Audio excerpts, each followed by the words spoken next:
On parle beaucoup d'un retour de la guerre, mais cette expression n'a pas beaucoup de sens. La guerre n'est jamais partie, elle fait partie du paysage contemporain depuis quasiment l'aube de l'humanité.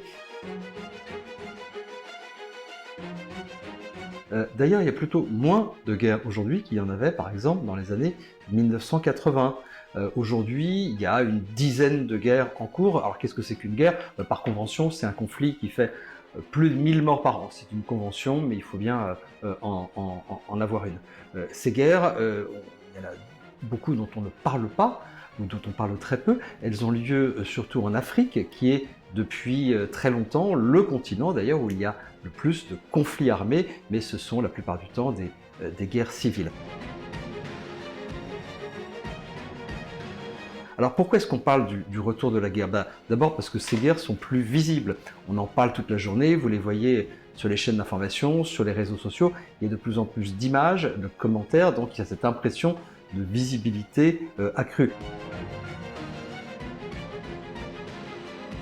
Mais surtout, il y a quand même dans les conflits contemporains parfois des guerres qui ont des conséquences sur le monde entier, directement ou indirectement. Le premier d'entre eux, en tout cas pour nous Européens, c'est l'invasion de l'Ukraine par la Russie. Pourquoi? Parce que la Russie a brisé un tabou absolu en s'emparant par la force et en annexant un territoire dont elle reconnaissait pourtant l'indépendance pleine et entière. Donc il y a une question de principe.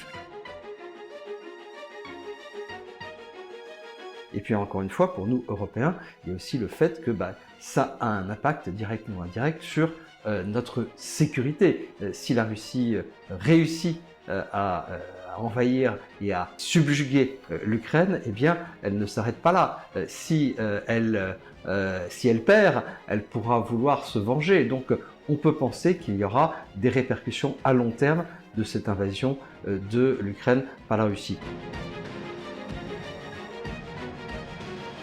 La guerre, c'est pas seulement militaire, c'est aussi la guerre de l'information, la guerre de l'influence, et nous en subissons, nous Français, nous Européens, j'allais dire de manière quasiment quotidienne, les effets. Il y a une autre guerre qui a d'autres types de répercussions, c'est la guerre de, on va dire la guerre de Gaza, en tout cas les guerres qui ont commencé après le 7 octobre, qui ont là une résonance politique, une résonance symbolique très forte pour des raisons diverses. Et qui effectivement ont des répercussions sociétales à peu près partout dans le monde. Donc ça fait deux grands conflits dont on parle beaucoup, non pas parce que c'est le retour de la guerre, mais tout simplement parce qu'ils ont une influence sur le monde entier. Est-ce qu'il y a un risque de troisième guerre mondiale? C'est une question qu'on me pose souvent. Je crois que là-dessus on peut être rassurant. Le risque de très grande guerre, de guerre mondiale entre les grandes puissances du moment est à mon sens beaucoup moins important, il n'est jamais inexistant, mais beaucoup moins important que ce qu'il était au XXe siècle.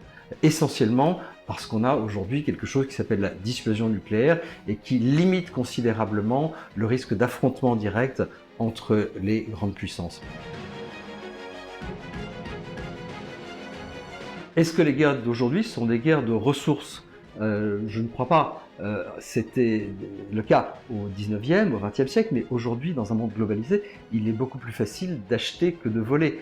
Autrement dit, l'idée qu'on se fait la guerre aujourd'hui pour le pétrole ou à cause de tel ou tel gazoduc, je crois, n'a vraiment pas beaucoup de sens.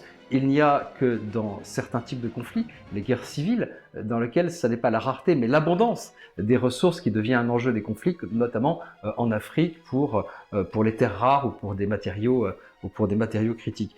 Est-ce que le changement climatique va être générateur de nouveaux conflits, de nouvelles guerres?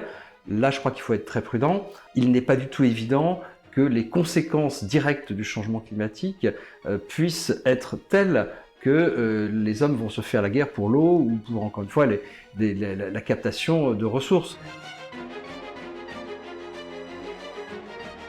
Est-ce que des migrations massives dans la durée pourraient déstabiliser certains États et donc les rendre plus prompts à connaître des guerres civiles, des conflits internes? Peut-être, mais en tout cas, sur cette question, il convient d'être extrêmement prudent pour l'instant.